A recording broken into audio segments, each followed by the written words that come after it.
Gentleman yields back. Mr. Pownter, I was sitting here trying to figure out whether anything could be more inherently predictable than the decennial census.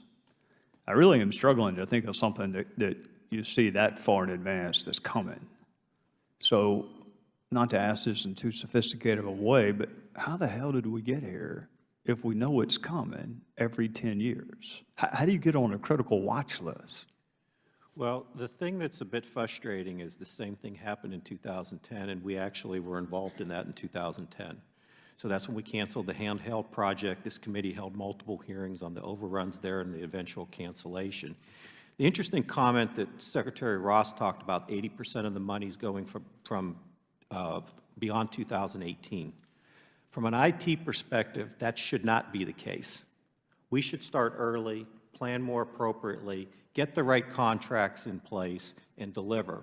What happens with the decennial historically, and it's going to happen again, can we get this done late and secure it late? Yes. But you know what it's going to be? It's going to be a higher cost.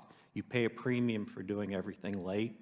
I would have major concerns about the 15.6 and still hitting that, even with the 10% when you look at the IT management of this. The thing that's good is having the Commerce Department's governance and oversight, I think will greatly help. But we still haven't changed the basic management of how we're doing things at the Census Bureau. So we would still have concerns about additional cost overruns going forward.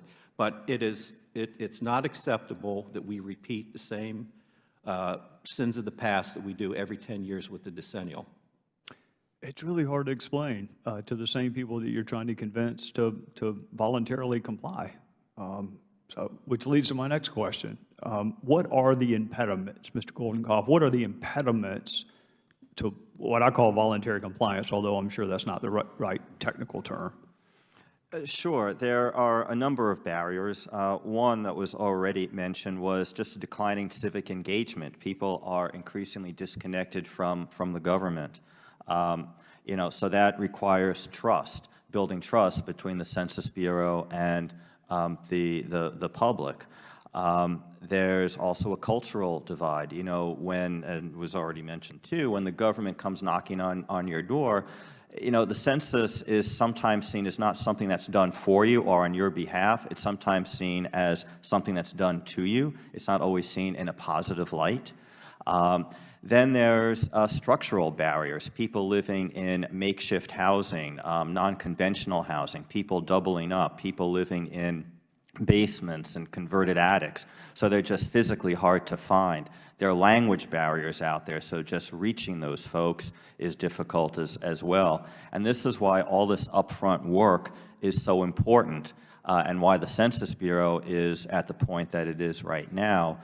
It's very difficult to make up for either funding that was not provided or time that's already elapsed. You can get behind the curve very quickly. Well, accepting the fact that we can't do all of the pre-planning for 2020 that needed to be done in 2012, 2013, so the best we can do is the 2030 census there with specific reference to the 2020 that's coming up. If I heard the testimony right, there's an opening in the Census Director's office. So I'm going to start with Ms. Gupta. If you were the Census Director, you got to do one thing, you got to do it today, upon the chance that Mr. Ross or his folks may be listening, what is the single most important thing you would do today for the 2020 census?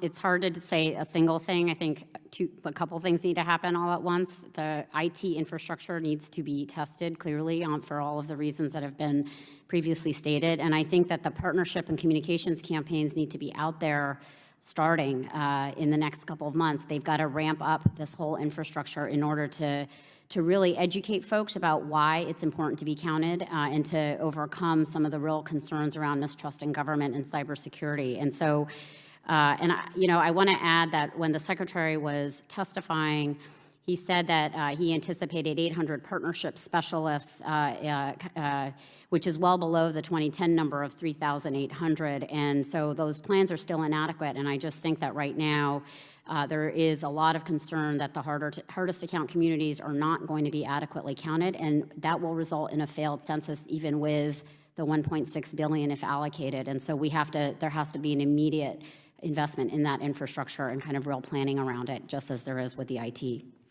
Ms. Rice, what's the single most, or two if you want?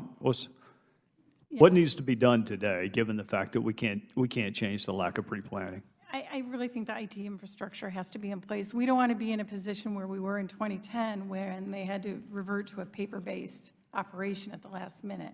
And they didn't have they had some infrastructure there and they had to build on it, and it was a problem. There were backlogs, and the office sizes weren't compatible for a paper operation. I mean, it was just trickled down, all the problems. They got it done, but it wasn't pretty. So getting that IT infrastructure in place. Mr. Fowler, you can't use the word infrastructure.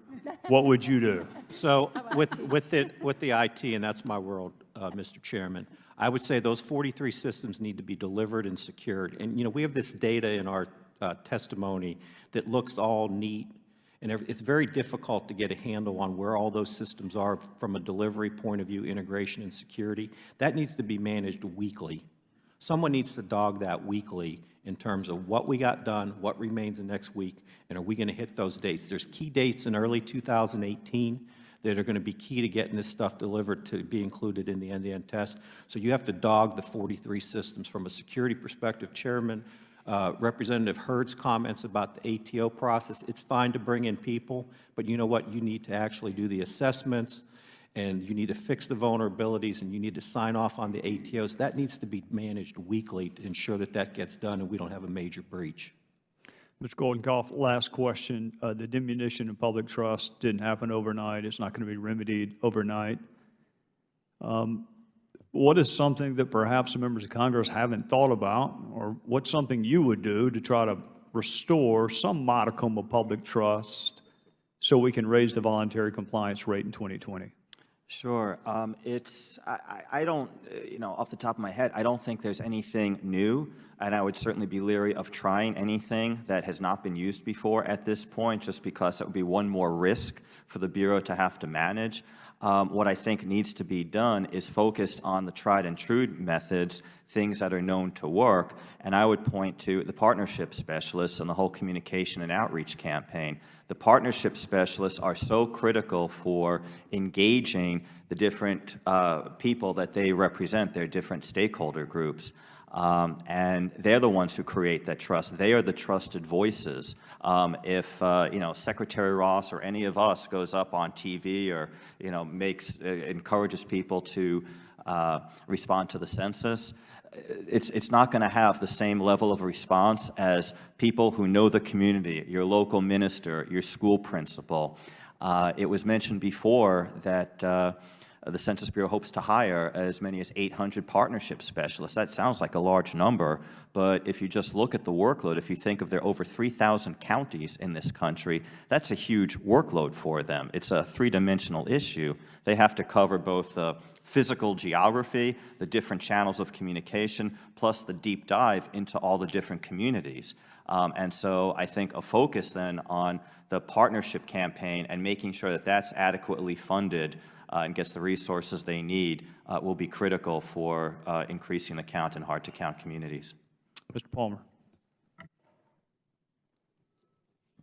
Thank you, Mr. Chair.